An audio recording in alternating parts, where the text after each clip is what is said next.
C'est comique parce que souvent, on voit les cycles des jeux comme 4 années.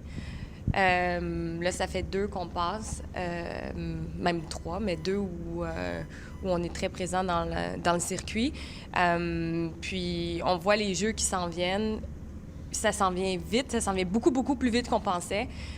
Au début de la saison, même, on pensait que ça allait peut-être être un peu plus long, mais on a l'impression que les mois passent comme des journées, en fait. C'est ça, tu les vois venir, mais tu les vois pas venir parce que là, on parle de genre 7 semaines ou même pas avant qu'on part. Je pense qu'on part genre fin janvier.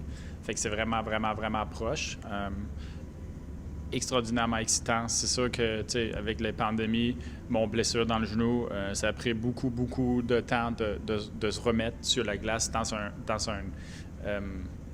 d'avoir le même sentiment au shape qu'on avait avant. Mm-hmm. Puis, tu sais, c'est sûr qu'il y a des trucs qui ne deviennent jamais le même, mais c'est vraiment le fun que ça va très bien depuis longtemps, puis on est très hâte. Ouais.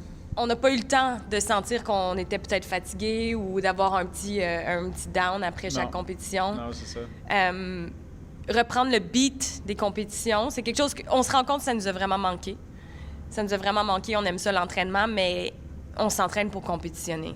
Puis on s'entraîne pour être dans ce milieu-là, de participer avec nos compétiteurs, d'être là avec nos entraîneurs. Ouais.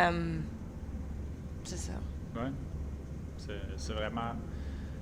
C'est sûr que, tu sais, moi, je pense que j'avais perdu un peu la mémoire, mais quand tu compétitionnes, puis tu voyages, des trucs comme ça, t'es jamais vraiment à la maison longtemps, peut-être 1 semaine, 2 semaines maximum. Fait que c'est sûr que ça va vraiment vite parce que tu es toujours en préparation de la prochaine but en court terme. Là.